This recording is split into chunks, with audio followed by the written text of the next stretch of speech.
Shabbat Shalom a todos. Le damos gracias al Todopoderoso por su misericordia, por su amor, por su Torah y por todos ustedes que están aquí el día de hoy. Esperamos que la gente pues sigan viniendo. Estamos cerquita, estamos disponibles para la enseñanza. Tenemos buena música, tenemos liturgia y enseñanza, pero por lo menos se hace lo mejor. Una de las cosas que yo siempre digo es que cuando he ido a las congregaciones, cuando uno tiene mucho tiempo haciendo esto, tiene el beneficio de poder viajar. Y cuando tú viajas, tú puedes testificar de lo que uno ve.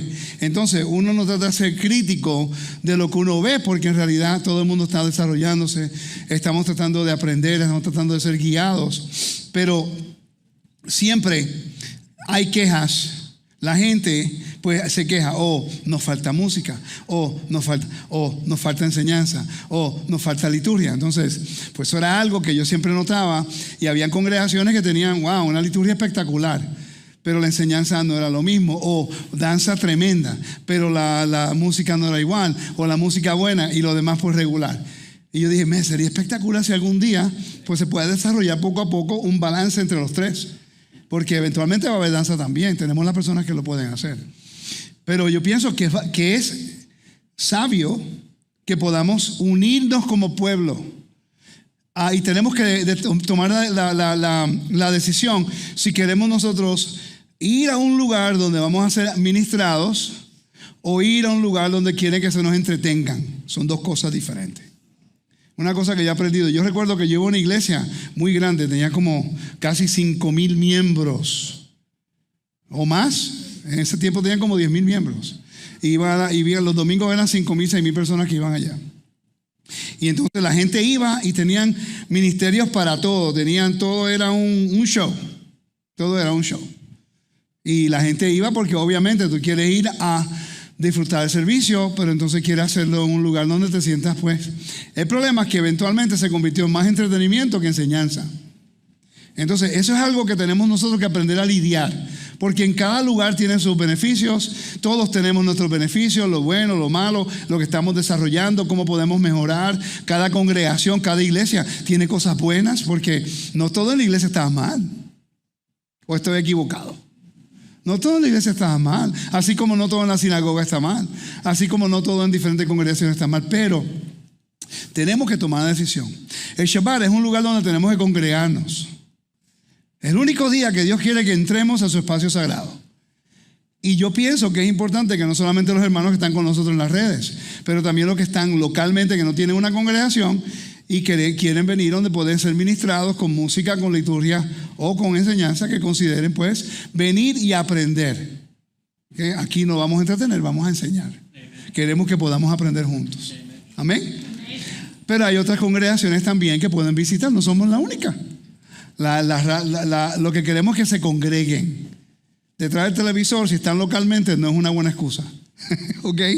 Porque tiene que haber comunidad. Los hermanos en las redes, pues obvio, no tienen un lugar donde congregarse. Porque entonces, si no, el sábado que viene lo hago de casa. Me conecto por vía YouTube. Le digo al pastor, me conecto, a las 5:00 estoy ya. ¡Fua! Nos gusta verlos. Vengan y conózcanos. Y ahí podamos compartir y podamos nosotros aprender juntos. Amén. El miércoles hice un estudio acerca del libro de Hebreos. Comencé con el primer capítulo. No sabía que iba a ser tanto. Parece que a algunos les gustó, ¿no? Qué bendición, aleluya. Lector, ¿le gustó, pastora? Sí, me encanta. Eso. Por eso es mi pastora, ¿viste? ¿Le gusta todo lo que yo digo? No, echando broma. Pero interesante, que algo que me sorprendió. Y va al punto, si me pueden poner la gráfica te lo agradezco. No, tranquilo, no se preocupe, pastor. Pero, no te preocupes, está bien, enseña a los hermanos, quiero que lo vean también como nos ayudan. No lo pongan muy lejos, ahí, perfecto, eso. Entonces, lo que queremos es tener un visual. El miércoles estaba enseñando acerca de lo que es el libro de Hebreos capítulo 1, pero antes de comenzar con el capítulo, y vamos a hacerlo capítulo por capítulo mientras yo pueda, ¿no?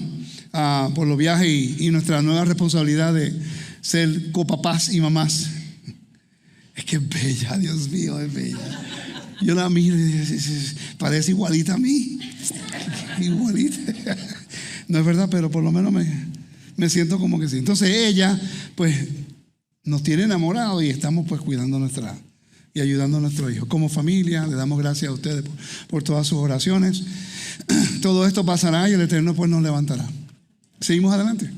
¿Okay? Algún día vamos a ver a Luana aquí y vamos a tratar de que no se ponga corriendo por todos lados. No, se va a sentar allí. El miércoles estaba enseñando acerca del libro de Hebreos. Y te voy a ser bien honesto. Me sorprendió mucho que desafortunadamente muchos hermanos pues no han podido tener el tiempo o no han estudiado lo que es salvación. Hablamos de salvación, predicamos salvación, pero no habíamos tenido un punto de vista de lo que era salvación, el punto de vista greco-romano, y compararlo con la Biblia. Ahora, la Biblia nos lo dice de que somos salvos. Y cuando le dediqué por lo menos la primera hora, creo que fue una hora en la introducción nada más, hablando acerca del punto de vista de salvación del mundo greco-romano y lo que la Biblia, Dios, el Padre, siempre ha sido. Y es importante que yo mencione algo acerca de esto. Estaba hablando con Rafi en la parte de atrás y él me dijo que repasara un poquito. Creo que sí es buena idea. Una de las confusiones y una de las cosas que ocurre con las personas que yo he conocido en los últimos 25 años que han rechazado al Mesías es que cuando se estudian la Torá y los profetas, ven que los profetas y la Torá hablan que Dios es el único Salvador. Amén. Eso nadie lo puede dudar. Entonces crea un conflicto acerca de quién es el Mesías y quién es el Eterno. Ese es el argumento. Entonces yo tengo unos libros y leí comentarios educativos que son por eruditos cristianos y también judíos, que habla acerca del contexto de salvación del punto de vista greco-romano, bíblico y también del judío. Pero no presenté el aspecto de salvación judío el miércoles. No lo hice. Porque si lo hago del punto de vista judío, enseguida dice, está judaizando y no cree en Yeshua. Lo que hicimos fue presentarlo desde el punto de vista greco-romano y bíblico, obviamente. Pero aprendimos que no conocemos el contexto de salvación bíblico. ¿Salvarnos de qué? ¿De ir al infierno? Eso es lo que nos dijeron a nosotros. Entonces, la Torá está establecida y está estructurada de una forma muy peculiar. Eso es algo que llevo enseñándolo, los estudiantes ahora están entendiendo esa estructura que estoy tratando de hablar. Hablamos acerca de que la fe en Yeshua es importante, pero ¿para qué? Porque hemos visto algo que es verdad. Yeshua no se resucitó él mismo, porque la Biblia dice que fue el Padre que lo resucitó. ¿Ok? Yeshua no se puso él en autoridad, sino el Padre le dio la autoridad. Nadie puede, el que me diga que eso está mal no está leyendo la Biblia. Entonces hay un problema. ¿Hasta cuándo nosotros vamos a interpretar las cosas de acuerdo a nuestra propia inteligencia? ¿O vamos a creer en lo que Dios dice en su palabra o no? Entonces, cuando leí acerca de carácter, y lo que representaba ese carácter en Hebreos capítulo 1:3, ahí fue donde algunas personas encajaron. Es como que, ahora entiendo, la función y los roles del Mesías. Entonces, es interesante que en la creación Dios puso a Adán. ¿Con qué propósito? Para que él pudiera reinar la tierra. Adán se convirtió en el carácter, en el sello y la imagen del Dios invisible. Todo el mundo iba a conocer quién era a Dios a través de Adán. ¿Estamos correctos hasta el momento? Adán cayó de esa posición exaltada. Después Dios lo hizo a través de Noé. Y Noé también cayó de esa posición exaltada. Trató de hacerlo con Abraham. Y con Abraham comienza una familia. Esa familia es la encargada de promover la imagen de Dios en la tierra. Y dentro de esa familia hay caos, hay una familia disfuncional, hay muchas cosas que tratan de separar y quitar el enfoque de la unidad familiar, como lo que es el tema que vamos a cubrir hoy, que habla acerca de la prostitución del templo. Okay.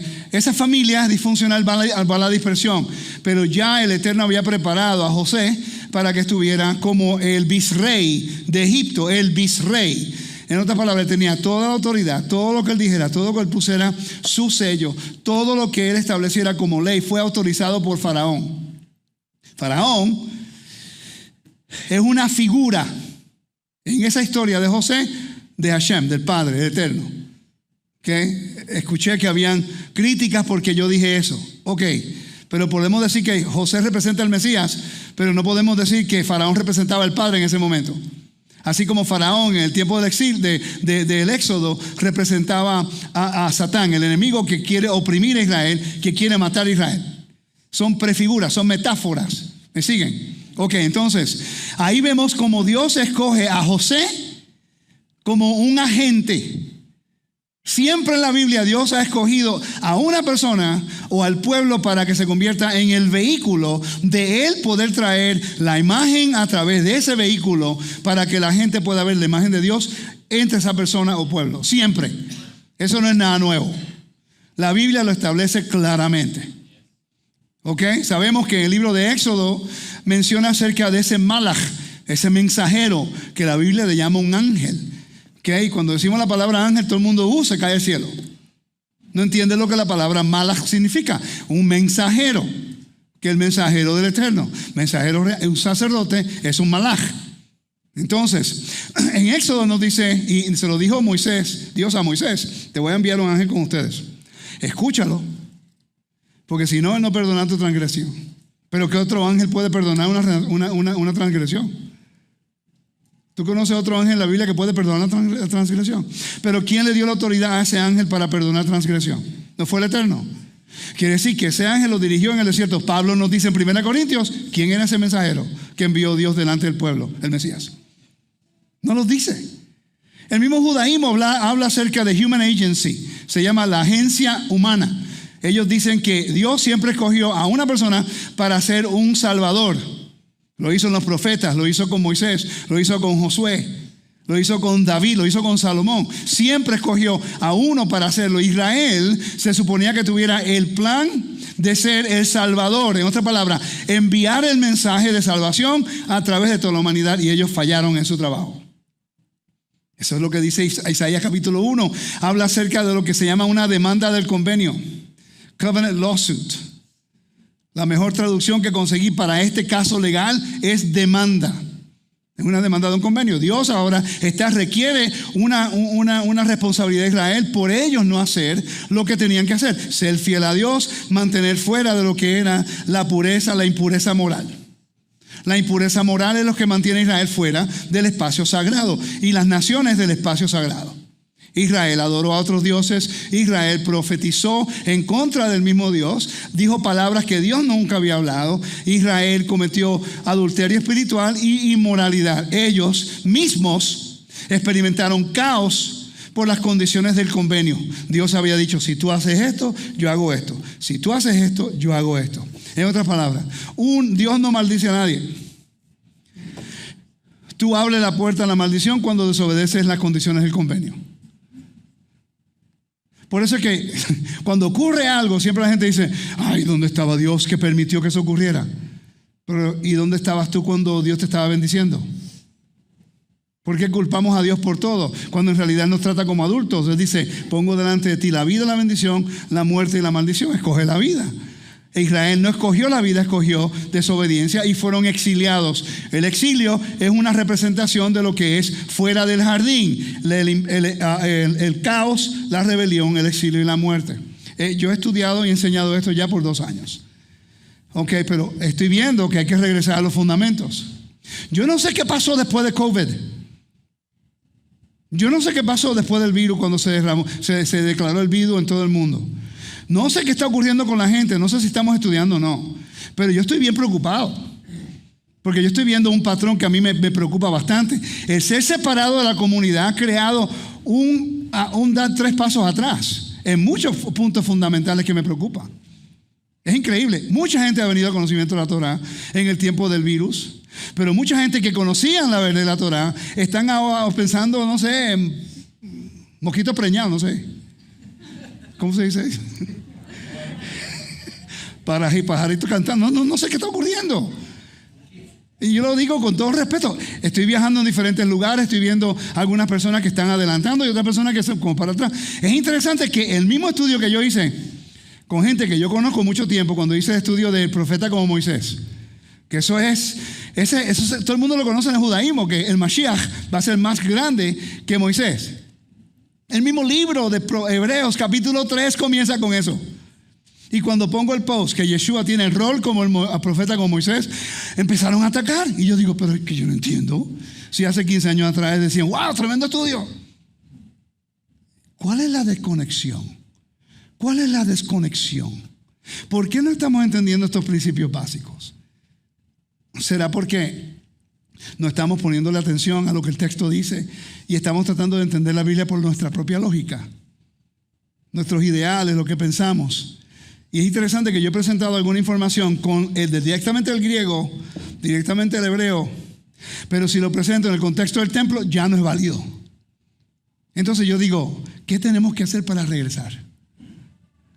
Porque esto no tiene que ver con quién está correcto. Esto tiene que ver con que todos estemos de acuerdo que la Biblia y la palabra está correcta. Es la palabra de Dios. ¿Me siguen? Entonces, si Israel tenía una función, tenía un trabajo, una gran responsabilidad de lo que es mantener el orden cósmico, del cosmos. Juan capítulo 3, versículo 16, por favor. Todo el mundo sabe ese versículo. Esta parashá tiene 74 mandamientos. Es imposible yo cubrirlos todos. No va a ocurrir. Porque de tal manera amó Elohim al cosmos, que ha dado a su Hijo unigénito, para que todo aquel que en él cree no se pierda, mas tenga vida eterna. Quiere decir que envió a su Hijo, ¿con qué propósito? Porque él amó ¿qué? ¿La tierra? No, el cosmos. La función de Dios era enviar a su Hijo para que el cosmos, si tú estudias egiptología, entiende lo que dice ahí. Porque la función de Faraón era mantener el cosmos intacto, Ma'at. ¿Okay? Y Faraón se suponía que fuera el rey de justicia que mantenía el orden cósmico de Ma'at y de Ra. Eso no quiere decir que Dios está robando las cosas, está haciendo un plagio de lo que ocurrió, no. Todo el mundo entendía estos principios, se llama cosmología. En ese tiempo, la salvación era clara para ellos. La Biblia fue escrita para nosotros, pero no a nosotros. Y parece que no caemos en cuenta. Pero ¿cuál es la desconexión? ¿Por qué no entendemos lo que es algo tan simple, salvación? No, tú eres salvo, amén. ¿De qué? No sé. No entiendo. Porque entonces, ¿de qué sirve decir soy salvo cuando en realidad hemos sido sellados hasta el día de la salvación? Eso es lo que dice la Biblia. Somos sellados hasta el día de salvación. Nuestra esperanza a través de Yeshua es que Dios sí nos resucita a los muertos y creemos en la resurrección de los muertos porque esa es una de las columnas de nuestra fe. Amén. Pero eso no ha ocurrido todavía. Eso va a ocurrir cuando Mashiach regrese. ¿Sí o no? Entonces quiere decir que nuestra fe es la fidelidad al convenio para llevar a cabo la justicia y la bondad de Dios. Por eso es que Romanos capítulo 3 dice, porque aparte de la ley, la justicia de Dios, aparte de la ley, dice, el Eterno extiende una misericordia, una justicia. ¿Qué justicia es eso? Le ha presentado el plan de salvación a ustedes. Entonces, ¿cuál es el plan de salvación? Que vayas a una iglesia, di el diezmo en la iglesia y ahora te llames bautista, adventista o pentecostal o católico y ahora estás bien, va para el cielo. Y no estoy minimizando eso, estoy dándote un ejemplo de lo que yo aprendí. Entonces, cuando empiezo a entender el mecanismo, la estructura bíblica de lo que es salvación, mi fe se establece, mis fundamentos se sienten más sólidos y ahora entiendo la función del Mashiach. Entonces, la misma función del Mesías de traer al pueblo a lo que es el espacio sagrado para que podamos vivir una vida a través del convenio de la justicia y bondad, el honor de ser llamados el reino de Dios. Porque es interesante, el libro de Hebreos nos dice que Dios estaba preocupado por la familia de Abraham.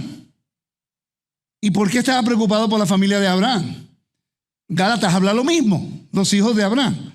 ¿Por qué? Porque Dios hizo un convenio con Abraham, Isaac y Jacob. Él tiene la función de restaurar a su pueblo. ¿Con qué función? Para que Israel se convierta en la luz a las naciones, como Isaías lo dice. Por eso es que Yeshua dice, yo soy la luz del mundo. ¿Ok? Y ahora se supone que nosotros seamos la luz del mundo. Yeshua nos dijo en Mateo de que somos la sal de la tierra, ¿sí o no? Estamos siendo la sal de la tierra porque la sal no adquiere el sabor de la carne o lo que se está comiendo. La sal le da sabor a la carne y lo que se está comiendo, ¿sí o no? Entonces, ¿por qué nosotros sabemos más como el mundo que el mundo sabe más como el pueblo de Dios? Si queremos liturgia, no, eso es judaísmo, no queremos eso. Pero queremos orar a Dios. Pero no queremos el protocolo que te ayuda a presentarte delante de un rey. ¿Queremos la música? No, queremos la música como nos gusta a nosotros, porque si es muy judía, con muchas palabras hebreos, no sabemos hebreo y eso es judaizando. Pero queremos al Mesías judío. O sea, es que ¿cómo te podemos complacer? Es parte del proceso de un creyente, la madurez y aceptar y a cambiar y adaptarnos a lo que Dios quiere para nosotros, y se toma tiempo. Y el maestro tiene que esperar. El maestro tiene que ser paciente. Pero cuando tenemos que hablar de salvación y después de tantos años tengo que definir lo que es salvación, pero él es el primero discutiendo y diciéndome que uno está mal acerca de lo que dice la Biblia, acerca del Mesías, y no conocemos lo que es salvación, hay un problema. Entonces, tenemos que validar, meditar, escudriñar. Yo quiero que mi esposa se ponga bien orgullosa de mí cuando yo termine aquí. Ok, escudriñar, buscar, estudiar, verificar, sin tanto juicio. Vamos a preguntar primero, a estudiar primero, antes de tanto juicio y apuntando dedos. Porque si la Biblia dice algo, lo podemos validar, yo tengo que ser fiel a lo que la Biblia dice. Y es interesante que cuando he hablado con amigos míos en Israel, y doy gracias a Dios por ese honor de tener unas personas que saben mucho más que yo en el hebreo y eso, y empezamos a compartir ideas, no son creyentes en Yeshua, por lo menos tienen un respeto por uno. Porque cuando me hacen preguntas acerca de mi fe, he podido compartir con ellos lo que sé. Y después ellos me miran y me dicen, wow, no lo había escuchado de esa forma. Como que ahora tiene un poquito más de sentido. No están de acuerdo que yo creo que Yeshua es el Mesías, por todo el bagaje que hay con el Mesías que se ha presentado en la historia. Pero tenemos ahora, ellos responden a nosotros diferente. Ustedes estuvieron conmigo en Israel, ¿verdad que sí? ¿Por qué es eso? ¿Porque yo soy mejor que usted? No. Es porque estamos dispuestos a buscar el fundamento. Y nos centramos en ese fundamento. Entonces, cuando buscamos la Biblia y entendemos lo que es salvación, que salvación, tenemos la esperanza, ese regalo que Dios nos da. Nadie lo puede quitar, tú lo puedes rechazar. Entonces el Espíritu Santo solamente puede morar en un cuerpo donde es separado para Dios, santificado para Dios. Entonces, ¿de qué nos santificó Dios? ¿De qué nos santificó Dios? Porque estamos ritualmente impuros, pero ¿de qué nos santificó? Es como que se contradice, por eso mucha gente no lo entiende. Si estudiamos el templo lo vamos a ver. Pero dice que hemos sido santificados, pero ¿cómo puede ser? Estamos viviendo en un mundo caído todavía. Pero hemos sido santificados, ¿sí o no? Y la Biblia dice, por la sangre de Mashiach, ¿sí o no? Entonces, ¿de qué somos santificados cuando no hay templo y estamos ritualmente impuros?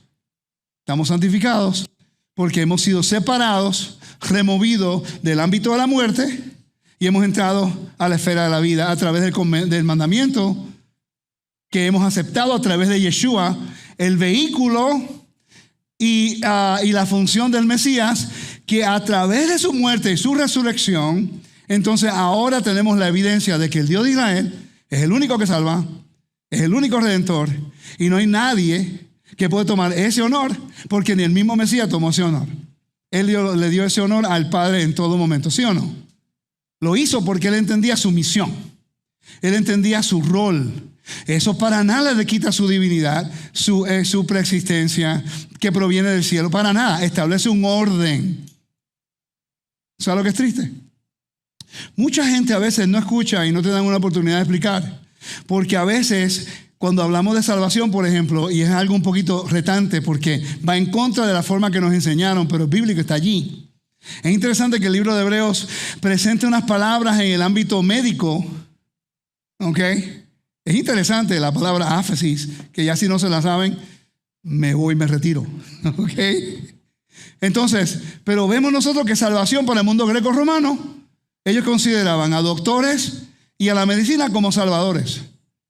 Interesante eso. Entonces, el escritor del libro de Hebreos está utilizando un vocabulario médico para enseñarnos la remisión que Dios trajo. Nos quitó la muerte. O lo que es, si morimos, Él no va a resucitar. Que lo que es esa,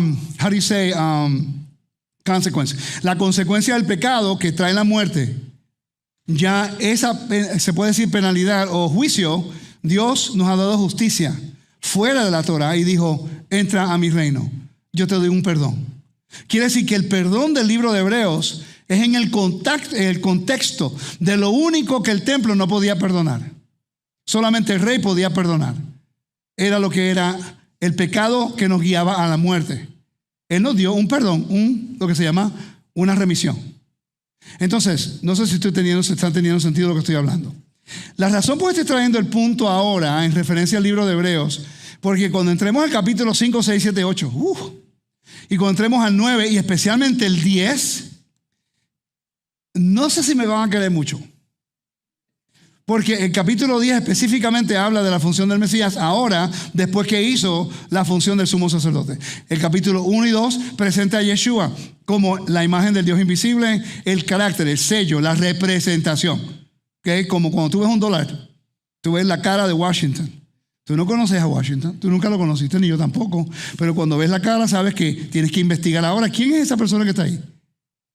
El primer presidente de Estados Unidos. Y ya empieza a buscar la historia de esa persona y conoces quién era la persona basado en lo que tú viste en la moneda. ¿Sí? Entonces, ¿cómo nosotros sabemos quién es Dios? Cuando el mismo Yeshua dice, me ves a mí, ves al Padre. Porque Él viene a representar la esencia y lo que Dios es y cómo Él se maneja, su justicia, su equidad y su misión, que era traer a la humanidad de nuevo al jardín.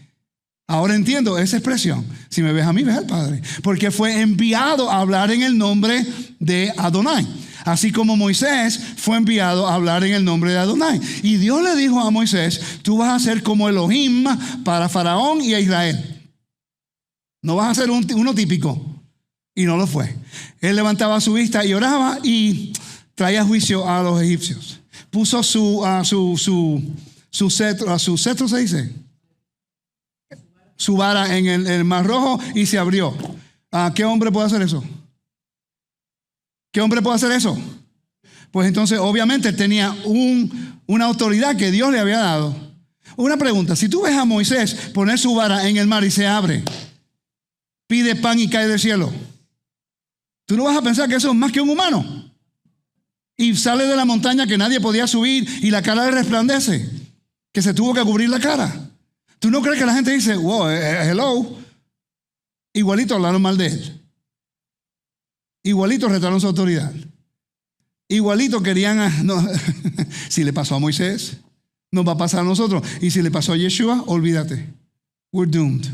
Nos va a pasar a cada uno de nosotros también. Es un proceso. ¿Ok?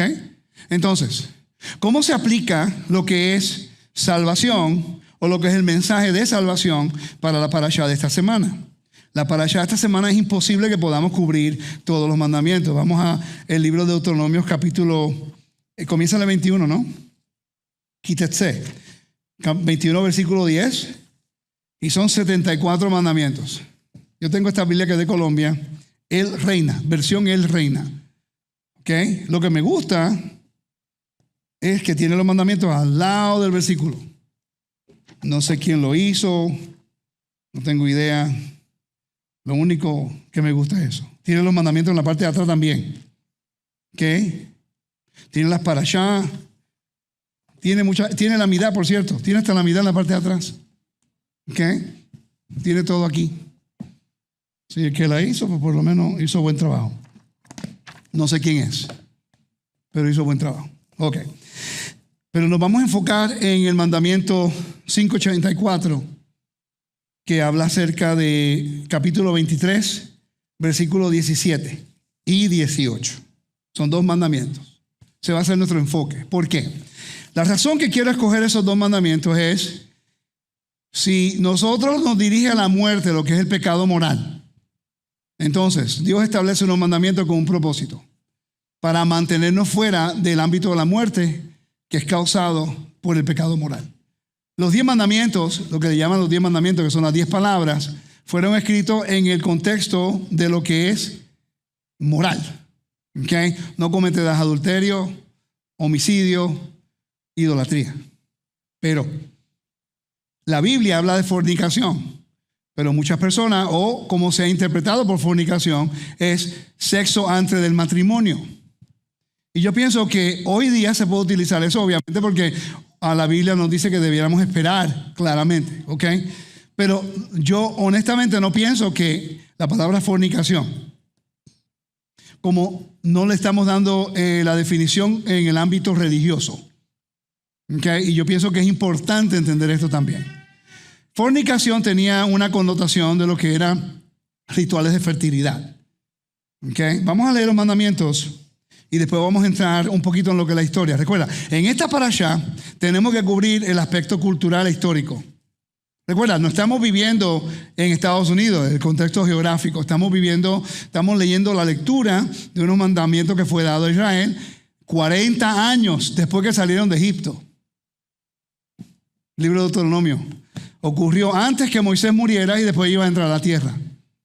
Eso es aproximadamente como un febrero o marzo antes de Pesaj. Él muere, entran a la tierra y guardan Pesaj. Ya sabemos el tiempo del año, ¿no? Entonces está ocurriendo 40 años durante su exilio en el desierto, 40 años. La segunda generación va a entrar. Recuerda que hay un remanente de la primera generación. Los que tenían 20 años en adelante sobrevivieron. Perdón, menos de 20 años sobrevivieron. Una gran cantidad de jovencitos que ahora tienen 60 años o 50 y pico, ahora van a entrar a la tierra con la nueva generación. Es una renovación de convenio el libro de Deuteronomio. Es una renovación, es el covenant renewal. ¿Okay? Y hay mucha información educativa acerca de esto. Y me da tristeza que el mandamiento todavía no se está cubriendo como se debe cubrir todas las semanas en ninguna congregaciones. Se está cubriendo por encimita. Honestamente, familia, si no, por eso no sabemos lo que es salvación. Y lo digo con todo respeto. El mandamiento es lo que nos enseña a nosotros y nos da los vínculos y el fundamento de lo que estamos haciendo. Muchas de las preguntas que ocurren y los conflictos que están ocurriendo hoy día se originan de la falta de conocimiento del mandamiento legal, el aspecto legal. Pregunto localmente a los hermanos que están acá, a los hermanos que están en las redes también. Desde que comenzaron a estudiar el punto de vista legal, bíblico, como una constitución, y lo que es las fiestas y lo que estamos hablando, cuán mejor ustedes entienden la Biblia hoy día. Mejor, ¿verdad que sí? ¿La dominamos completamente? No, nunca lo vamos a poder dominar completamente. No hablamos el hebreo, no hablamos el griego. Tenemos los recursos, pero no se estudian. ¿Okay? El Strong's, la concordancia Strong's, no debe ser tu único recurso. La concordancia Strong's es lo que se llama en index.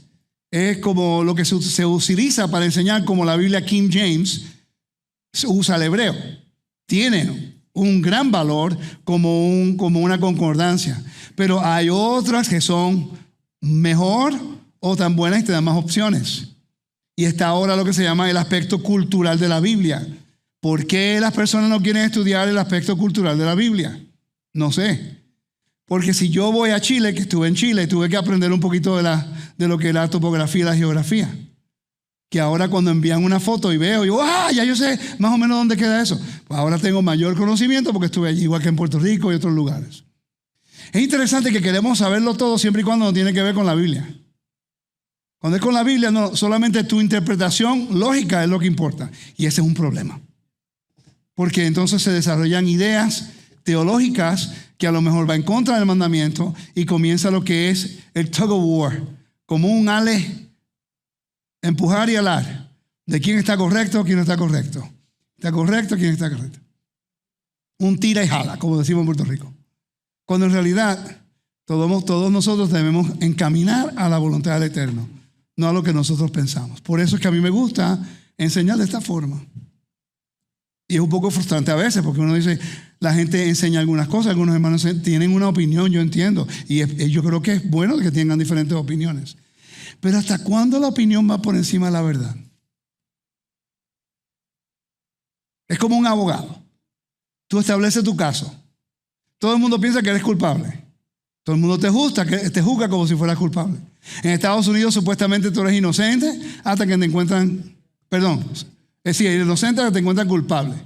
En el mundo antiguo tú eras culpable hasta que te encontraban inocente.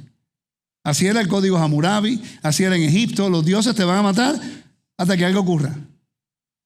Imagínate vivir así. Hay gente que piensa que Dios actúa de esa forma. Que Dios está con un látigo esperando que tú hagas algo mal.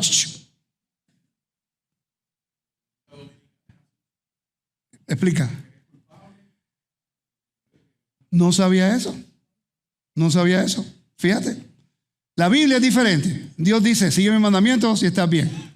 Entonces, tenemos que buscar el contexto. Vamos a leer los mandamientos que estábamos hablando. El versículo 17, hermana, por favor. No hay ramera de entre las hijas de Israel, no haya ramera de entre las hijas de Israel, ni haya sodomita de entre los hijos de Israel. No traerás la paga de una ramera, ni el precio de un perro a la casa de Adonai tu Elohim por ningún voto. ¿Quiénes son esos perros? Tú piensas que es un perro. Pero en el antiguo Medio Oriente, ¿un perro era una prostituta o era un hombre prostituto? Una expresión idiomática de lo que es la inmoralidad de un hombre. La inmoralidad de un hombre prostituto. Entonces tú de perro y tú dices, perro. En México sí, ¿por qué? Es un perro, entiendo, un perro. Bueno, un perro malo. Fíjate, hasta la cultura lo dice. Interesante. Entonces, vamos a hablar un poquito acerca de estos mandamientos. Mandamiento 586, ¿verdad que sí? Vamos a leer Apocalipsis 22:15 rapidito. Apocalipsis 22:15. Espero que la estén pasando bien. Yo voy a hacer lo posible de compartir lo mejor que yo pueda los estudios. Pero por favor entiendan que yo no estoy aquí para convencerlos a ustedes. Esa no es mi misión. Mi misión es presentar la mejor información que usted pueda tener para tomar una decisión usted y permitir que el Espíritu Santo le dé discernimiento para escoger la voz correcta. El problema es que muchas personas escuchan y después cuando no les gusta algo, escucha a otro. No le gusta, escucha a otro hasta que escuchan a alguien que le dice lo que quieren escuchar. Eso no ocurrió en el jardín cuando estuvo Adán y Eva, escucharon a la serpiente en vez de obedecer lo que Dios dijo. Seamos sabios a quien escuchamos. El tener muchos likes en YouTube no quiere decir que son gente que puedes confiar. Valídenlo todo. Escúchalo, pero valídenlo. Y si no se alinea. Por cierto, y lo que hace un maestro, el maestro no es la información, ni el contenido, ni el hebreo, ni lo mucho que sabe. Es su carácter. Su carácter, recuerde eso. Su carácter, su integridad. Somos humanos, cometemos errores. Yo nunca me voy a disculpar por defender la Torah, por defender la integridad de Dios y por el Mesías y defender mi familia y mi casa. No. Hay umbrales que tú no vas a cruzar. Y no me digas que tú eres hombre de Dios, que tú tienes que ser paciente y tienes que ser misericordioso. Con mi familia no se juega. Eso lo voy a defender porque ese es mi mandato, defender mi familia. ¿Ok? Y tenemos que tener cuidado a quién escuchamos. Porque después, ¿a dónde vienen? Es como los hijos, como los amigos. No escuchan consejos, después terminan en la casa de uno. Los amigos igual. En el mundo bíblico es lo mismo. Hay muchas voces hablando en nuestro oído. No quiere decir que usted no le preste, ¿qué está diciendo aquel? Pero mídanlo con la evidencia bíblica, que se alinee con la palabra. Y si no entienden algo, no lo desache. Búscalo. A ver si pasa por la prueba y somos verianos. Leemos Apocalipsis 20. Que yo le dije 22:15. Mas los perros estarán fuera, y los hechiceros, los fornicarios, los homicidas, los idólatras y todo aquel que ama y hace mentira. Los perros. ¿Pero qué le ha hecho los perros al Eterno? Perritos son tan, ¿verdad? Todo vida tan lindo que es. Perritos que tenemos nosotros. Son los más dulces que hay. Son buenos, tranquilos. Hacen su función, llega alguien y empieza a ladrar. ¿Ok? Entonces, obviamente aquí está hablando de los perros. Y está conectado con inmoralidad. Entonces, vamos a hablar acerca de lo que es, a ver si lo consigo aquí rapidito. Prostitución cúltica. Dice, estoy leyendo del comentario del contexto cultural de la Biblia del Antiguo Testamento. Dice, se puede distinguir, prostitución cúltica se puede distinguir entre varias categorías diferentes. En la prostitución sagrada, es interesante que dice sagrada. Es que no tiene lógica. Prostitución sagrada. Si entendemos lo que representa esto, cuando leemos Hechos capítulo 15, versículos 19 y 20, va a tener sentido. Y cuando leemos el libro de 1 Corintios, la carta a los Corintios, capítulo 8 en adelante, va a tener sentido.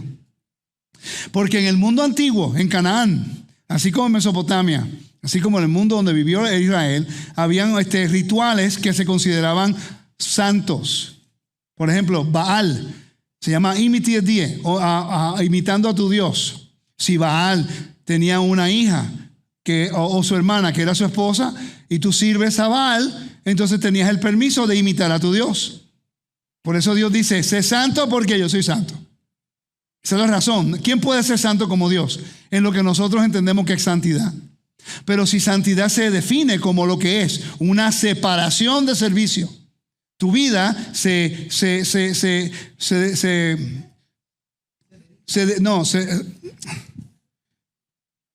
I'm picking different words porque estoy tratando de traer un punto más legal acá, pero no importa. Tu vida está separada para honrar a Dios. Todo lo que Él dice, tú haces. Todo lo que hace, tú imitas. Eso es separar, santidad. Cuando Dios dice, sé santo porque yo soy santo, el pueblo de Israel hubiera entendido eso en ese momento, porque tenían el mundo cananeo para hacer un contraste, el mundo egipcio para hacer el contraste, el mundo mesopotamio para hacer el contraste. Estaba hablando con mi nuera y ella me está enseñando que en México, ¿cómo se llaman los milagritos? Una foto, me hubiera gustado que me enviara, de los milagritos. ¿Perdón? ¿Por dónde? Ok, no lo tengo aquí. O sea, tenían como unas cositas así de milagritos.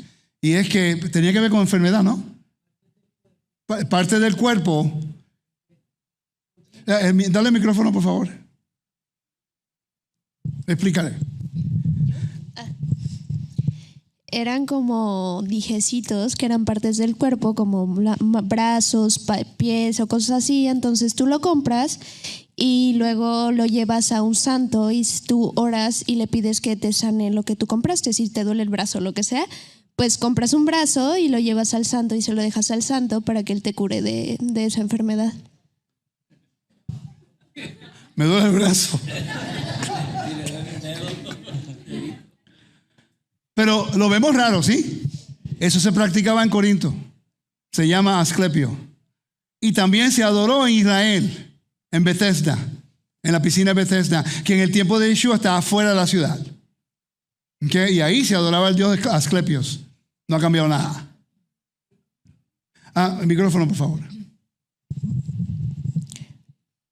Que mucha gente se escandaliza si decimos que Bethesda era un lugar pagano, porque la gente piensa que era un lugar con santidad. Por eso mencioné que estaba fuera de la pared en el tiempo de Yeshua. Exacto. Porque el momento que Agripa añadió la tercera pared, entonces se convierte parte de la ciudad dentro y tenía que ser limpiada de todas esas cosas. Por eso hice el comentario. Está fuera de las paredes de Jerusalén en el tiempo de Yeshua. Y eso te da un indicio de lo que es la arqueología con la geografía para entender el aspecto cultural y el contexto histórico. A veces que yo hago comentarios así, que si vas conmigo a Israel, tú lo vas a ver. Y tú dices, ok, se entiende ahora. Lo que mi esposa acaba de mencionar es algo bien importante. Porque hay personas que dicen, no, que eso está dentro de la ciudad. Sí, pero ¿cuándo? ¿En el tiempo de Yeshua o en el tiempo de Agripa el segundo? Fue mucho tiempo después.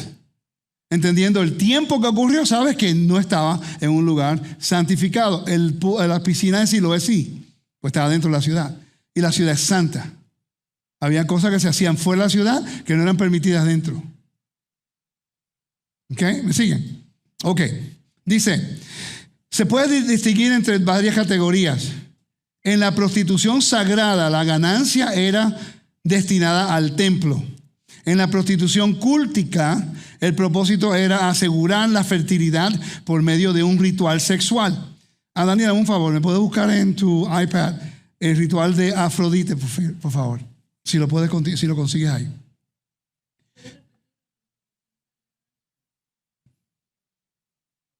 Ok. En la prostitución cúltica, el propósito era asegurar la fertilidad por medio de un ritual sexual. Pero la prostitución sagrada, la ganancia era destinada al templo. Por eso el mandamiento dice que ningún dinero de una ramera podrá ser dado al templo. ¿Cómo se aplicaría esto en el día de hoy? Cuando en realidad no hay un templo. Te voy a dar una experiencia que yo vi. En Tampa, la congregación donde yo iba, se llamaba Without Walls. Ya no existe. Without Walls. Grandísima. ¿Ok? el líder, ¿ok?, pues hablaba siempre en contra de las strippers, las que bailaban desnudas. Siempre, todo el tiempo, una pelea todo el tiempo. Pero en diciembre, todas las strippers agarraban del dinero que ganaban danzando y compraban regalitos para los nenes para diciembre y se lo enviaban a la iglesia. Y en la iglesia lo aceptaban. Hasta que el pastor pues decidió hacer otra guerra en contra de ellas y allá todas ellas se levantaron y dijeron: tú eres un hipócrita porque nos está echando culpa de inmoral, pero todos los diciembre, todo el dinero que te damos lo aceptas. Perdió credibilidad. Si hubiera entendido el mandamiento correctamente, le hubiera dicho: muchas gracias, pero no. Ustedes van a tener que darse regalo a otra persona. No porque no fue un buen gesto. Oigan, no porque no fue un buen gesto de comprar regalos a los niños. Es que la forma que se ganaron el dinero no se alinea con los valores de lo que Dios dice que nosotros debemos hacer, porque entonces estamos diciendo que Dios le provee al necesitado utilizando dinero de la prostitución del cuerpo. ¿Me está siguiendo? Tiene que ver con el carácter de Dios, por eso es que no se acepta. Entonces, vamos a Génesis 38.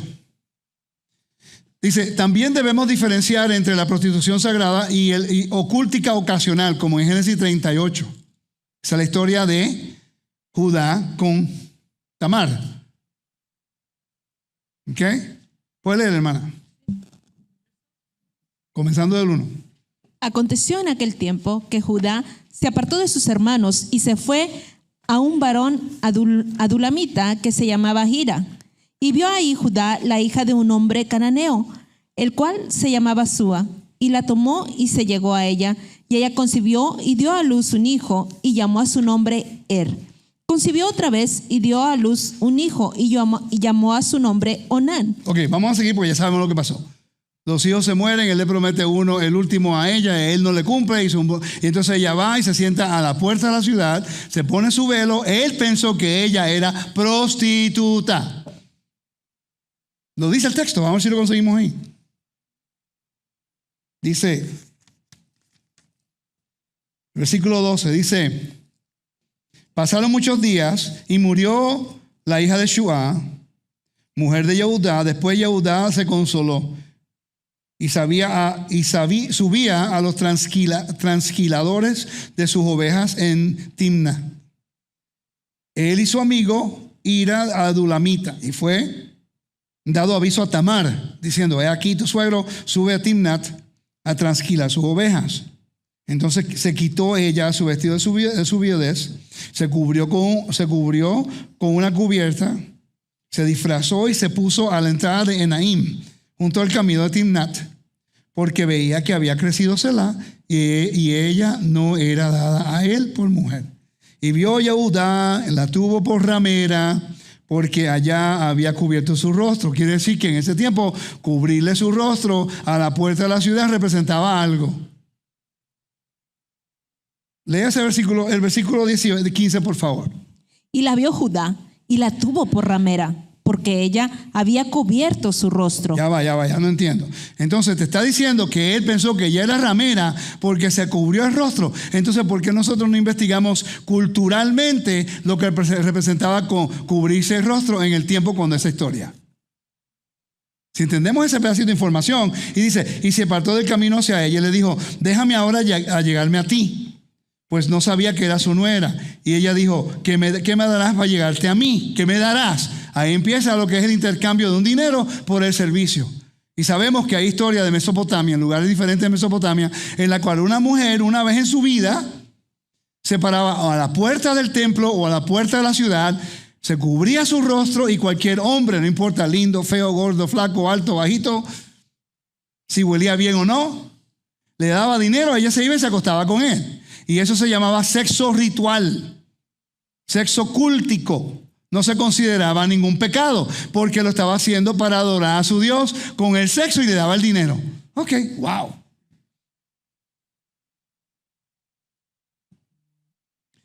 Lo que está ocurriendo hoy día en algunas iglesias, en la cual están permitiendo que homosexuales y los transgender, los hombres que piensan que son mujeres ahora, y tienen líderes que son homosexuales, hasta mujeres, hombres vestidos de mujeres danzándole a los niños. y haciendo show en una iglesia, Dios mío. Y después agarran una ofrenda. Yo no entiendo cómo es que Dios todavía no ha hecho así con su dedo a la tierra y envía la canica hasta el otro extremo de la galaxia. ¿Te cuando éramos chiquitos que hacíamos, jugamos así? Sí, porque no mires en serio. Se ven acá, a ver qué ojo lo puedo dar. Oren por mí. Trabajo en proceso, estoy en proceso. Oren por mi esposa también. Dice, entonces ya estamos claros, ¿verdad que sí? Ella le pide dinero.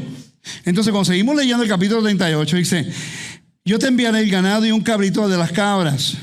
Ella le dijo, dame una prenda hasta que lo envíes. Por eso le está pidiendo dinero, por eso está el intercambio de lo que está ocurriendo. Y después, ¿qué ocurre? Seguimos leyendo la historia. Luego se levantó y se fue, se quitó la cubierta de sobre sí y se vistió la ropa de su viudez. Y Yehudá envió el cabrito de las cabras por medio de su amigo el Adulamita para que éste recibiera la prenda de la mujer, pero no la halló. Preguntó a los hombres de aquel lugar diciendo, ¿dónde está la apartada? Mira que lo dice aquí mismo, mira qué interesante. Ahí está, para que lo vean. Dice Kedashá. Ahí lo dice Kedashá. Buen trabajo el que hizo esto. Kedashá, lo dice ahí mismo. ¿Ok? Le dice, vete a buscar a Kedashá. Está diciendo que esta era una prostituta del templo. Si entendemos la palabra Kedashá como se usa ahí, sabe lo que es. Pero muchas personas, porque no hemos sido expuestos al aspecto cultural, lo leen y piensan que ella, fíjate qué interesante, utilizó el proceso cultural del momento para que él pudiera guardar la palabra y el juramento porque no estaba honrándolo. Nadie está justificando. Recuerda, ella era la viuda y ya le había prometido que le diera lo que era su hijo y no lo hizo. Los hititas tenían unas leyes acerca de esto. En hebreo se llama, en la Biblia se llama liberato, se llama. ¿Cómo se? Uno, ¿por qué no? ¿Levi qué? Levirato, ¿ok? Levirate marriage, levirato. Entonces, los hititas tenían unas leyes acerca de esto. De que si tu hijo muere, entonces tú le das al otro hijo. Si tu otro hijo muere, entonces tu papá puede estar con ella. En la Torá eso no es aceptado. Esa es la diferencia del mandamiento en la Torá versus el Antiguo Medio Oriente. Recuerda que la Torá no estaba aquí vigente como una constitución de una nación. Quiere decir que ella entendía la cultura, ella entendía el derecho que ella tenía y fue y lo reclamó. Más tarde en la Torá te está explicando que ya eso no se permite. Y te va con este mandamiento de que el dinero de una prostituta no será aceptado en un templo. ¿Me están siguiendo? Ok, entonces, continúo leyendo aquí. Dice, y la prostitución sagrada o cúltica profesional, como en Segunda de Reyes, capítulo 23, versículo 7, en la cual dice, también derribó las casas de los dedicados a la prostitución que estaban en la casa del Señor. Donde las mujeres tejían pabellones para la acera. Este es en el templo, en el primer templo. En el primer templo, los reyes permitieron que hubiera prostitución en el templo. Sí, vamos a leerlo. Segunda de Reyes 23. Vamos a ir allá. Segunda de Reyes 23. Vamos a leer el versículo 1 al versículo 7. Dice, la reforma del rey Josías, cuando hubo un avivamiento. El avivamiento verdadero es cuando la Torá es establecida. Mira lo que es un avivamiento verdadero. Lo vamos a leer. Entonces el rey mandó a reunir con él a todos los ancianos de Judá y Jerusalén. Se hizo un Sanedrín y subió el rey a la casa del Señor. Con él todos los hombres de Judá, todos los habitantes de Jerusalén, los sacerdotes, los profetas y todo el pueblo, desde el menor hasta el mayor. Leyó en su presencia todas las palabras del libro del pacto que había sido hallado en la casa del Señor. Después el rey se puso en pie junto a la columna e hizo pacto delante de Dios. Quiere decir que él estaba sentado, ¿no? ¿Estaba en la casa del Señor, sí o no? Pero está sentado porque él es el rey. ¿Usted recuerda cuando yo le dije solamente el rey se podía sentar? Ahí vemos la evidencia. Junto a la columna se hizo pacto delante del Señor. ¿Qué columna es esa? al lado donde se sienta, en el área de Israel. Seguimos. De andar en pos del Señor y de guardar sus mandamientos, sus testimonios, sus estatutos, con todo su corazón, con toda su alma, para cumplir las palabras de este pacto escritas en este libro. Y todo el pueblo confirmó el pacto. Entonces, el rey ordenó que el sumo sacerdote Hilcías y los sacerdotes de segundo orden y los guardianes del umbral sacaran del templo del Señor todas las vasijas que había hecho para Baal, para la acera, eso es fertilidad, símbolo de madera de una deidad femenina, y para todo ejército de los cielos. Los quemó fuera de Jerusalén en el campo de Cedrón y llevó sus cenizas a Betel. Ok, familia, los que vinieron conmigo a Israel. ¿Dónde es ese lugar? Nosotros lo caminamos. ¿Verdad que sí?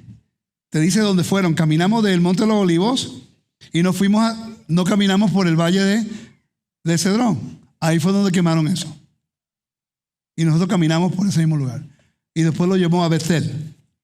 Dice, quitó a los sacerdotes idólatras de los reyes de Judá, habiendo nombrado para quemar incienso en los lugares altos de la ciudad de Judá y en los alrededores de Jerusalén. También a los que quemaban incienso a Baal, al sol y a la luna, a las constelaciones y todo el ejército de los cielos. Y sacó la acera de la casa del Señor fuera de Jerusalén. Por eso no se supone que se ponga ningún árbol cerca del altar, porque le daba una imagen como acera.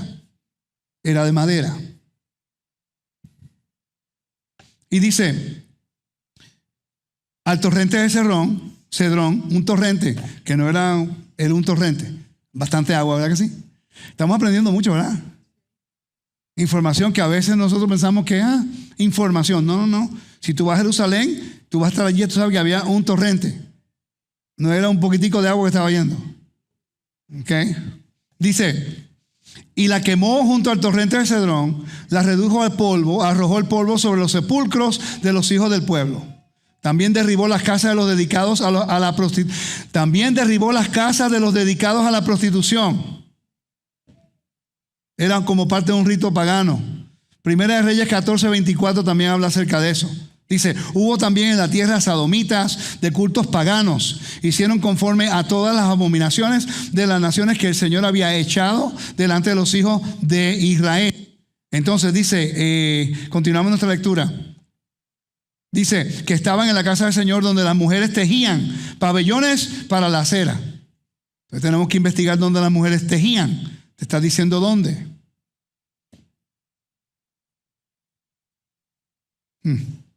Yo leo esto, me indigno. Y fueron los judíos que hicieron esto. No fueron gentiles que entraron a hacer esto. Fueron los que estaban en el pacto, conocían la Torá, vivían en Israel, comían la comida allí y aceptaron esto. Imagínate nosotros que no sabemos nada. Si ellos lo hacían conociendo, ¿conseguiste aquello?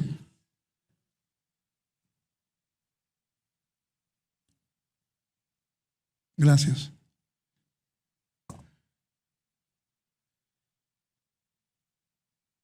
Estaba lo que se llama, en Corinto se encontraba en Upper Corinth, Upper City, en un monte se llama Aqua Corinth. Y ahí habían, de acuerdo a este diccionario, habían sobre 1,000 prostitutas sagradas. Ellos eran la patrona de la ciudad, era Afrodite. Eso es lo que Pablo está llamando prostitución o fornicación. En el mundo greco-romano también se practicaba este tipo de cosas, en la cual había un tipo de prostitución o fornicación, la cual se aceptaba hacerlo una vez en tu vida y daba el dinero a los templos. Y Pablo está lidiando con esto en 1 Corintios. Si tú estudias mis estudios de 1 Corintios, lo vamos a hablar en detalle allí. ¿Okay? La cultura nos enseña lo que está ocurriendo en este mandamiento. Quiere decir que el mandamiento que se dio acá en el libro de Deuteronomio, muchos años antes de Corinto, en Corinto están lidiando con el mismo problema que ocurrió aquí en Segunda de Reyes y en Primera de Reyes, que ocurrió en Génesis capítulo 38, que ocurrió también ahora en lo que estamos leyendo en Deuteronomio capítulo 23. No ha cambiado nada, porque todo estaba conectado con la inmoralidad. La inmoralidad es la clave aquí.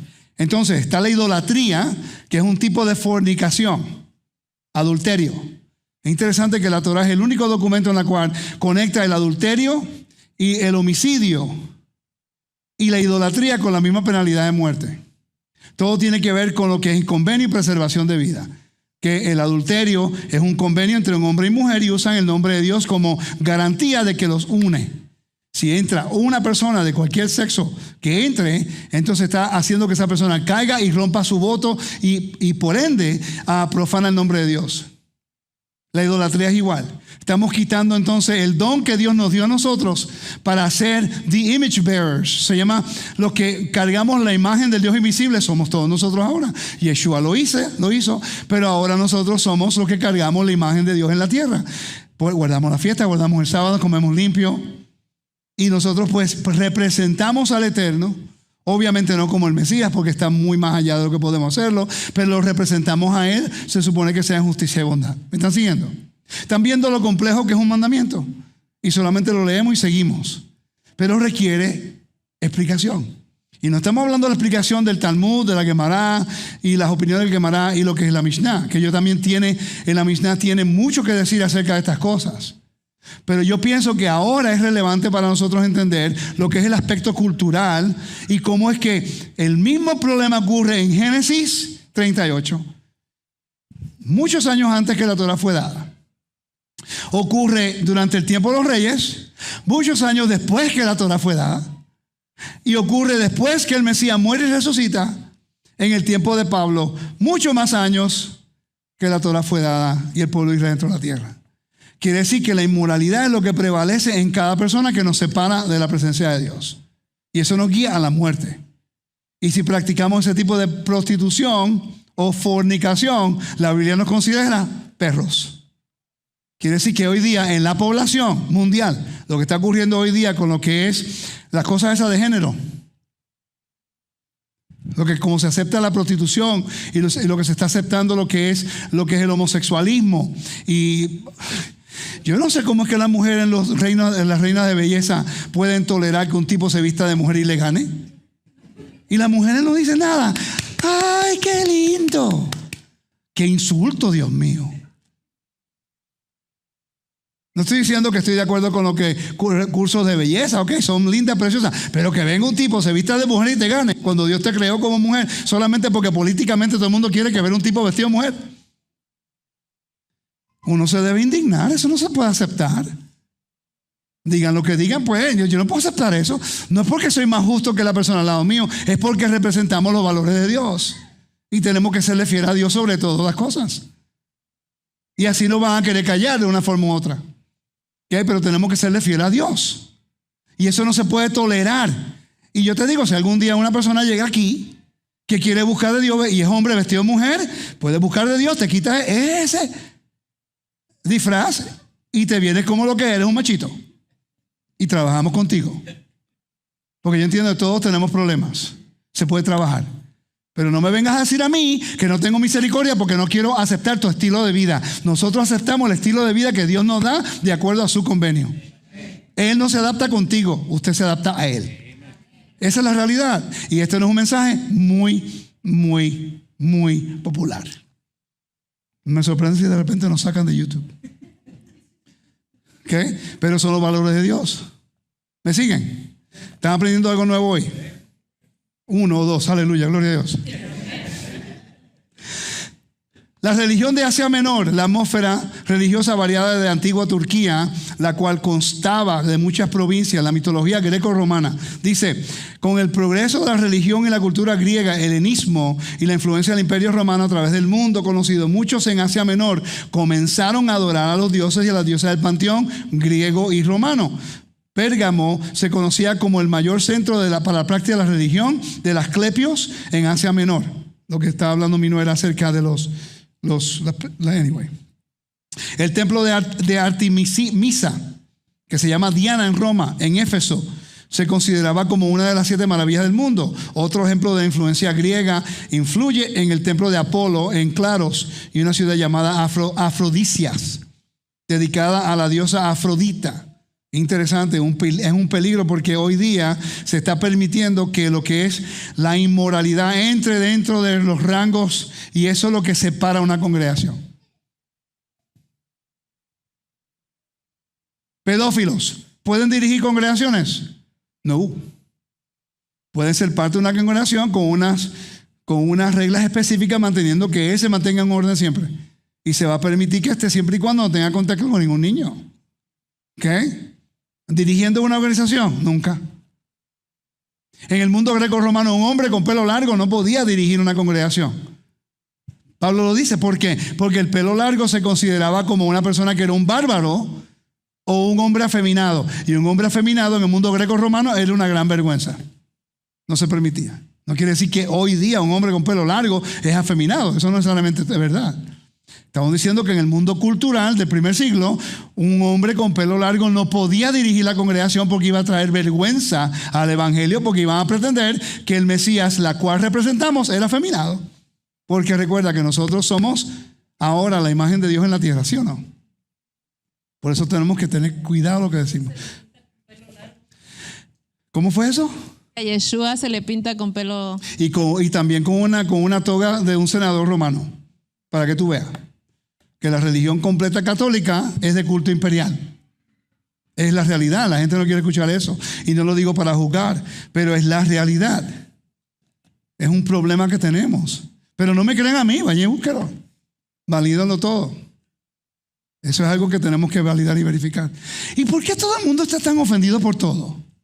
¿Me pueden decir que ahora estamos viviendo la sociedad de ofendidos? No se puede decir nada, todo el mundo se ofende. ¿Cómo podemos decir algo bien fuerte con una sonrisa? Es que es difícil. A veces uno dice algo y lo menos que estoy yo enojado y dice, ¿se enojó? No, es que estoy hablando de la Biblia, que quiere que haga chistes, no quiero los chistes. Porque hay cosas que podemos disfrutar y pasarlas bien. Pero otras cosas tenemos que vivir, la palabra se vive. Y tenemos que lidiar con todas las adversidades, nuestras actitudes, nuestras conductas, todas las cosas que nosotros no somos gente perfecta. No confundan tener fe en Dios, que tiene que ser una persona débil. Por alguna razón u otra se ha predicado de que una persona humilde es una persona que, hola, ¿cómo estás? Mucho gusto, sí. Y si habla bajito y tranquilo, eres humilde.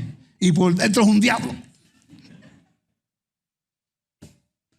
Los calladitos son los que tienen que cuidarte.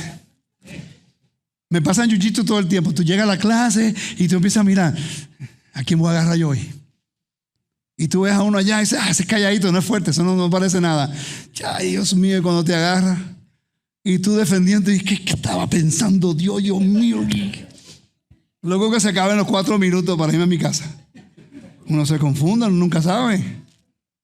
Pero el que habla en la confianza del Eterno y enseña con sus acciones que teme a Dios, el hecho de que tú temes a Dios quiere decir que tú eres débil y que la gente te puede faltar respeto cuando le da gana. Eso no trabaja así. Eso no trabaja así, familia. Tenemos que ser un reino que nos demos a respetar, pero con los perímetros de saber hasta dónde llegar. Pero al Mesías se respeta. ¿Sí? El mandamiento se respeta. La Torah se respeta y más que todo a nuestro rey se respeta. Y yo pienso que esto es algo que tenemos que hacer, tenemos que considerar. Vamos a Hechos capítulo 15 y terminamos. Hechos capítulo 15. Se nos da la instrucción y se nos dice a nosotros acerca de la conducta de los que están entrando al evangelio. ¿Ok? Lector. Hechos 15, 19. Por lo cual yo juzgo que no se inquiete a los gentiles que se convierten a Elohim, sino que se les escriba que se aparten de las contaminaciones de los ídolos, de fornicación, de ahogado y de sangre. Ok, ahora que entendimos un poquito acerca de la religión, lo que es Kadashá, lo que es sacerdotes y sacerdotisas del templo. Por eso que en el templo no se permitían mujeres sacerdotisas, para que no dijeran que eran prostitutas del templo. Ok. Ahora podemos entender que en Hechos capítulo 15 están dando unos perímetros de conducta. Por eso el judaísmo, cuando alguien se quiere convertir al judaísmo, te comienzan con unos perímetros de conducta. Te enseñan lo mismo. Tú quieres estar entre nosotros, no hay problema. Pero tú no puedes venir aquí con una conducta que no refleja el compromiso que tienes con el Dios de Israel. Nos puedes visitar, no hay problema. Oh, me alegro que viniste, gracias a Dios que viniste. Puedes venir. Si sigues regresando y vemos tu vida, sabemos que hay un compromiso. Yo no soy la policía de cada uno de ustedes en su familia. Ese no es mi trabajo. Mi trabajo es enseñar a mi familia primero y ser consistente. Aunque le guste a gente o no, no importa, tengo que ser consistente. Y después uno continúa enseñando. La persona enseña, visita una vez. Mucho gusto conocerte. Visita la segunda vez. Se invita a las fiestas. Se invita al Shabbat. Hay un reconocimiento de una amistad o el tipo de compromiso. Tú lo ves en el Shabbat, wow, y hace las oraciones como tú. Viene a las fiestas. Entonces come limpio. Guarda la Torah. Ok, perfecto. Tú eres mi hermano. Podemos entonces congregarnos. Pero ¿hasta cuándo nosotros vamos a tolerar que Dios se tiene que adaptar con cualquier persona que entre y no tiene el mismo compromiso? Si no crees en Yeshua o no crees en los valores que hay aquí, pues entonces no hay ningún problema. Gracias por venir, nos vemos después. No te vamos a criticar porque tú tienes tus propias convicciones. Porque yo entiendo que esto no es para todo el mundo. Claramente, estamos aquí y hay mucha gente que vive cerca y no vienen porque están en las redes o no pueden, tienen familia, eso se entiende. Pero el que viene tiene que tener unos perímetros en la cual se tiene que no se puede aceptar lo que Dios nos está enseñando, no se acepta. No me digas a mí que tú guardas el sábado, pero después dice que una persona puede tener un aborto. Y me vas a discutir, a decirme que un hombre puede tener un bebé. Eso se está discutiendo hoy día, de que hombres pueden tener hijos. Pues te da a luz. ¿Qué palabra puedes escoger para eso, Yoli? Una abominación. Esa es la más buena que puedo decir. Porque verdaderamente soy una ignorancia tan grande, o es ignorancia, o estás jugando a política correcta para ser aceptado por las masas. El mensaje, familia, en todos los hermanos que nos están viendo a través de todos los lugares. El mensaje que predicamos, enseñamos nosotros es diferente. No nos va a unir al mundo. Literalmente nosotros estamos en este mundo, pero no somos de este mundo. Porque cuando el mundo va hacia atrás, nosotros queremos ir hacia el frente proclamando al Dios de Israel y separándonos de las prácticas. No quiere decir que uno no puede ser tentado por ellas. Ese es el reto. Tú te tienes que prometer a ti mismo y tienes que comprometerte tú mismo a decir, yo voy a ser fiel a Dios. No importa lo que ocurre, eso ocurre todo el tiempo. La fidelidad a mi esposa no empieza cuando estoy con ella, es fácil. Yo le fiel a mi esposa cuando está conmigo, me está viendo. Es así. Cuando estoy solo.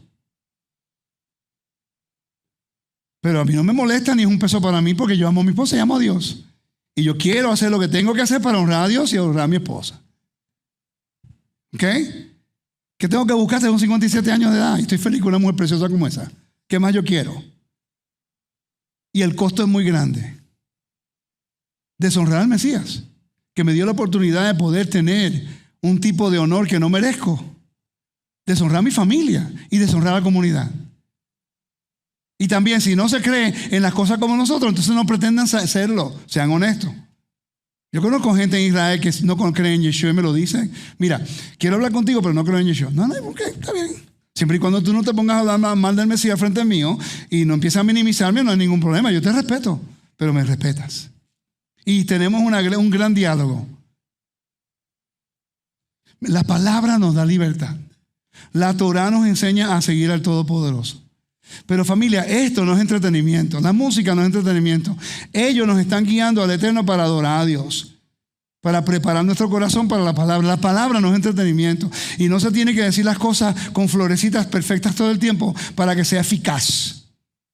Pero se hace con pasión y con amor para que podamos crecer juntos. Si algún día yo no estoy caminando de acuerdo a los principios de la Torah, no me sigan. Búsquense a otro maestro. Es más, le puedo recomendar unos buenos que conozco. Porque yo pienso que esto uno se lo gana, no porque es talentoso o porque tiene conocimiento, sino porque el Eterno mismo abre las puertas y nosotros tenemos que mantener esas puertas abiertas y es nuestra responsabilidad de ser leal a Dios sobre todas las cosas. Por eso es que cuando habla acerca de la religión y habla acerca de lo que es prostitución y abominaciones, estamos poco a poco ahora regresando atrás, dando pasos hacia atrás. Nosotros nos estamos convirtiendo liberales dentro de las comunidades. Ahora ya no tenemos los mismos principios que teníamos anteriormente. Generalmente, mientras mayor uno se pone, más conservador se pone. Pero hay un movimiento mundial en el cual ahora todo el mundo quiere ser liberal dentro de la congregación. Entonces, ¿para qué Dios nos llamó? El mandamiento en la Torá, y es fácil convertirse en un liberal cuando no se estudia la Torá. Yo me pregunto, ¿por qué en el judaísmo como religión? Estamos hablando de las ramas más liberales, como el reformista y algunos conservadores. No todos. El judaísmo es un poquito más, más al punto, ¿no? O a gente de descendencia judía que no son creyentes en nada, no siguen la Torá, son más liberales que los mismos liberales. Yo he tenido conversaciones con ellos y yo pienso, wow, tenemos algo en común, la Torá. No. Ha sido como que, ¿y por qué tú estudias el templo? ¿Y por qué tú estudias la Torá? Eso no es para ti. Piensen en eso.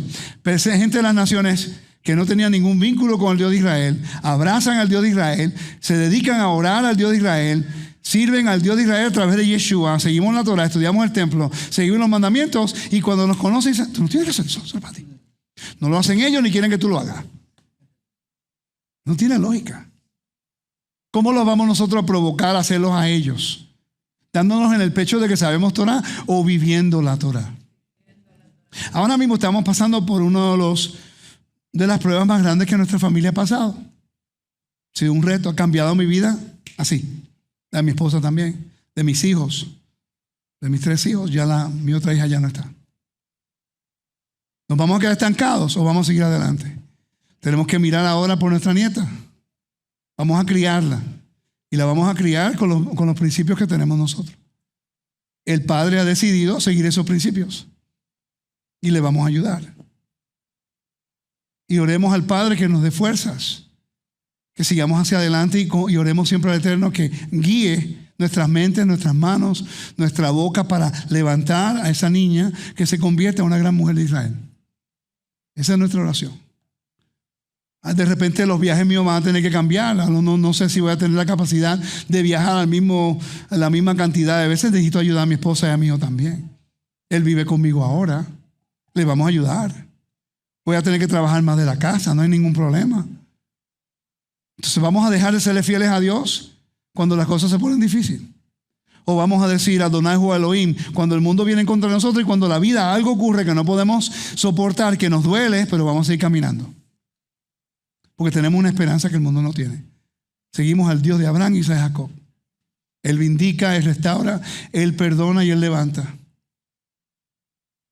Y no importa lo que el mundo diga, yo me comprometo a seguir el convenio. Y yo me comprometo a serle fiel a Dios lo mejor que yo pueda con el conocimiento que tenga y a tratar de guiar a otros a que adoren a Dios y sigan al Eterno. Si no les gusta algo que yo digo, no hay problema. Entonces pues, humíllenme a mí, pero no humillen a mi Mesías. No deshonren al Mesías que nos ha dado el acceso al Dios de Israel. No rechacen ese don que Dios nos ha dado de salvación a través del Mesías. Porque Él quiere que nosotros entremos para que la muerte no tenga posesión de nosotros ya. Eso es lo único que me gustaría saber ustedes. El costo para ser fiel es mucho, pero el costo es más grande si no le somos fieles. Sí, a veces se siente uno difícil, no puedo hacer lo que todo el mundo hace, no puedo hablar como todo el mundo dice. Yo constantemente tengo gente diciéndome, tiene que tener cuidado como dice las cosas. Pobre esposa mía, bendito. Difícil, es que ella me ama y quiere que yo haga las cosas bien. Porque si es por mí, yo te lo digo sin pelo en la lengua.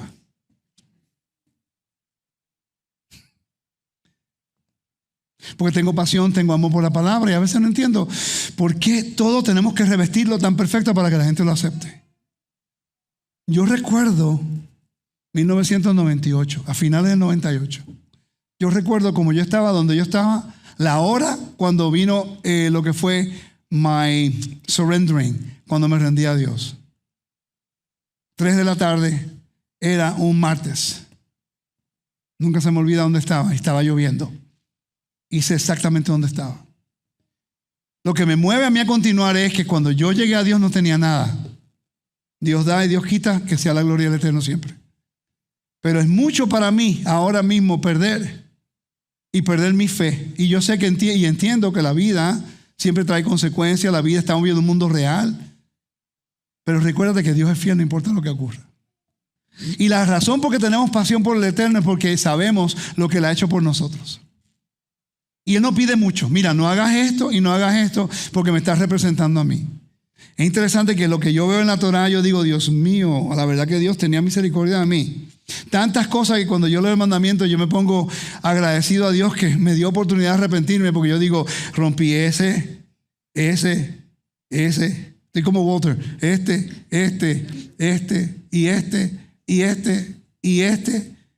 Y cuando empecé a estudiar los mandamientos por primera vez, yo me di cuenta de lo mucho que Dios verdaderamente nos ama cuando no necesitamos misericordia y nos la ha dado. El mandamiento se supone que nos hace que nosotros reconozcamos lo mucho que Dios nos ama. No es para hacernos sentir atados, no es para humillarnos, no es para minimizarnos. El mandamiento está diseñado para que nuestras imperfecciones, en nuestras faltas, en nuestras transgresiones y rebeliones, si clamamos a Dios, Él escucha. Y restaura un pueblo, y restaura un alma, y restaura tu corazón. Y yo soy testigo, y yo puedo decir de corazón que lo hizo en mi vida. Y en los tiempos difíciles he tenido que aprender a decir Adonai hu Elohim. Y en el momento más difícil de mi vida, el más que me enseñó fue mi hijo. Porque él nunca pasó por las cosas que yo pasé. Los errores que yo cometí. Cosas que tú piensas que ocurren, que tú dices, wow, el que se merecía eso era yo. Y el ver a un muchacho en su momento, y lo repetí la semana pasada, lo quiero hacer ahora de nuevo, en el momento más difícil, que lo primero que sale de la boca es adorar a Dios. Adonai hu Elohim. Y yo dije, wow, le doy gracias a Dios que aunque yo hice tantas cosas en contra de este mandamiento y de la mitad de ellos que merecía muerte, no solamente me perdonó, me dio una esposa que me ama, otro hijo que me quiere y me respeta, y levantó a mi hijo también. Y que en su momento más difícil no se fue corriendo al mundo cuando yo me fui a correr al mundo cuando se puso difícil a los 19 años. Él lo hizo al revés, en su momento más difícil, y no fue nada lo que yo pasé comparado a él. Yo me fui porque lo que quería era mi carne. En el momento difícil de él ha decidido seguir al Señor. Y por eso tenemos que ayudarlo. Y tenemos que orar por él, que le dé fuerza. Y tenemos que orar por nuestra nieta, Luana, para que ella se mantenga siempre. Y le recordemos que tiene un papá, que es un ejemplo de lo que es fuerza de seguir en la fidelidad a Dios en el momento más difícil, porque me ha ministrado a mí. Y yo espero que nosotros sentamos lo mismo, el saber que merecemos la muerte y nuestro Mesías murió para que usted tuviera vida. Son un ejemplo hoy, pero lo que hizo Yeshua por nosotros, que estuvo dispuesto a dejar su lugar de excelencia en el cielo para tomar la identidad de nosotros de un hombre, para poder saber cómo todo se sentía, para que Él muriera y Dios lo resucitara, para que usted pudiera entrar al reino. Eso merece toda lealtad, todo compromiso, y que toda nuestra fuerza esté dirigida al Padre por el convenio que Él vino a restaurar. Eso pienso yo en todo lo que me ha ocurrido. En todo lo que nos ha ocurrido, que nos ha afectado en todo de una gran manera, yo digo, ¿cómo te puedo servir mejor? Porque en realidad no tengo otra opción. 25 años atrás yo debía haber muerto. Y me ha dado 25 años para ver a mi nieta. Y yo quiero vivir otros 25 años más, o 30, 40 más, para ver a mis nietos y ver el legado que el Eterno me ha permitido tener con mi esposa. Y todo esto porque estamos abrazando la Torah. ¿Somos perfectos? No. ¿Vamos a hacerlo perfectamente? No. ¿Vamos a cometer errores? Sí. Levántese, siga caminando. En Jiu-Jitsu te dicen algo. Algún día llegarás a cinta negra. Sigue yendo a clase. No dejes de ir. Just show up. Right, Daniel? ¿Verdad que no es fácil? Just show up. Y poco a poco tú estás viendo que estás mejorando, ¿verdad que sí? Poco a poco sabemos el mandamiento un poco mejor. Just show up. Llega a la clase. Eventualmente recibiremos el galardón. No una cinta negra en un deporte. El galardón de la vida eterna a través de nuestro Mesías Yeshua. Que el Eterno me lo bendiga, me lo guarde. Padre de Abraham, Isaac, Jacob, te damos gracias. Glorificamos tu santo nombre y te exaltamos. Te doy gracias por enseñarnos tu salvación. Te damos gracias porque tú siempre has sido nuestra salvación. Salvador, Redentor. por nuestro patrón proveedor. Gracias, mi Rey, porque sin ti no tenemos nada. Y te damos gracias por los méritos de tu Hijo Yeshua. Te damos gracias por enviar a Yeshua, tu Hijo, Ben Adam, para que podamos acercarnos a ti más cercano. Te damos gracias, Padre amado, por el privilegio de permitirnos acercarnos a tus mandamientos a través del trabajo de redención de Yeshua. Te damos el honor, mi Rey, porque no merecemos tan gran misericordia. No merecemos tu amor. No merecemos que tú hayas enviado a tu Hijo para que nos restaure a nosotros y nos libere de las ataduras de la muerte. Te doy gracias porque tenemos esperanza que el mundo no tiene. Te doy gracias por el mandamiento y la instrucción que tú quieres que aprendamos. Ahora, Padre, considera nuestro corazón, nuestra mente, nuestras fuerzas, que nos aprendamos a humillarnos delante de ti, a poder nosotros someternos a tu autoridad y aprender tus mandamientos para glorificar, exaltar, honrar, alabar y adorar tu santo nombre. Por los méritos de tu Hijo Yeshua, por el trabajo de restauración y el trabajo de salvación que tú diste a través de él, te damos gracias. De verdad que estamos completamente agradecidos de ser parte de tu pueblo. Ahora mi oración es esta, mi Rey. ¿Qué tenemos que hacer nosotros para continuar honrándote a ti? Danos las fuerzas para levantar nuestras voces, para ahora cuando el mundo necesita esperanza, proclamar tu salvación a través de nuestro Mesías Yeshua. Amén. Shavua Tov.